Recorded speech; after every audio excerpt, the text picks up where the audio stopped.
2 years, and it's been a great influence in my life. The whole increment, what is it, the HOME, I've experienced it all. You know, housing, which I live here, and it's very comfortable.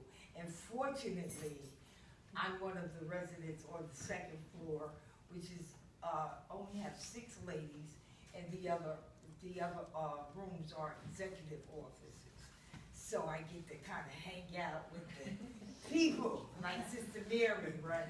You know, and that's inspiring. It's quiet, it's peaceful. I love it. Opportunities. Since I've been here, I've been afforded a lot of opportunities. I went to the Speakers Bureau. I finished the Speakers Bureau. I'm a part of the advocacy committee. I've even went to classes, so I've got a few certificates since I've been here, and that kind of goes with the education. Medical. I had one time because I have some medical issues, and I was using a pharmacy that was quite a ways away, and I couldn't get my medication delivered here. But they brought in some people from 11th and Walnut Pharmacy, and so I switched over. So now I get my medical supplies on time. They get delivered. I don't have to travel way up to the Logan area to get them. So since I've been here, what I can say is for Project Home is that it's working for us to help us in every way that they can. Thanks a lot, Cassie.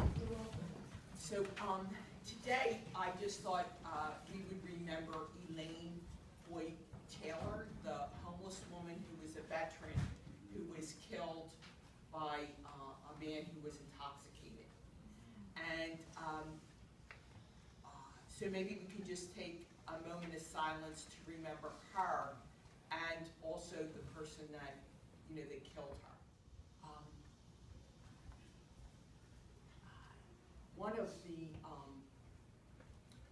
One of the things that really struck me yesterday is I talked to Sam. Sam was actually working with her, and she had just signed her paperwork to come in, which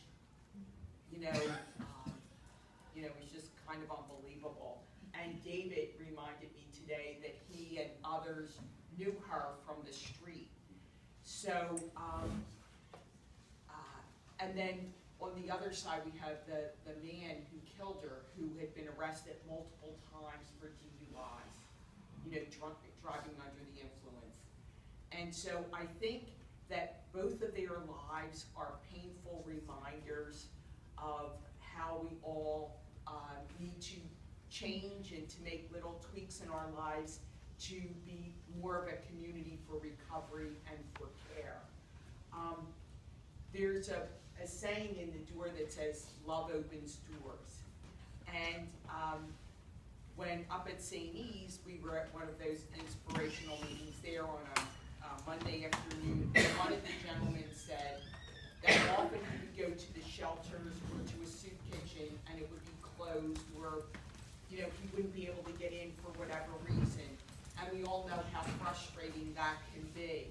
But he said he called a friend who called Sam. That's what I was thinking about with Sam, with Elaine. And Sam got him into St. E's, and it was there that he could begin to make those choices and have some space to reflect and figure out how he wanted to build his life. And then Sam also with Elaine, just had signed the paperwork, and then this horrible tragedy happened to her just this past Saturday. And it just reminds me how in the little ways, making a phone call, talking to someone on the street, really encouraging each other to take those steps forward, that it's that spirit, that caring, that love that opens doors in which we can find our pathway home most of the time. But we know that every day counts, and the urgency that homelessness is, because everybody doesn't always make it.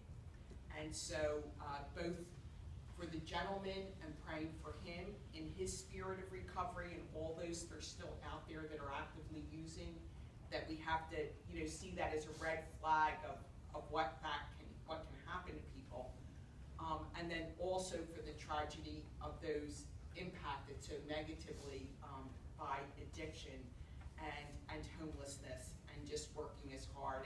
And Sam, we remember him, he's out there right now, you know, doing outreach to inspire us all to love opens doors and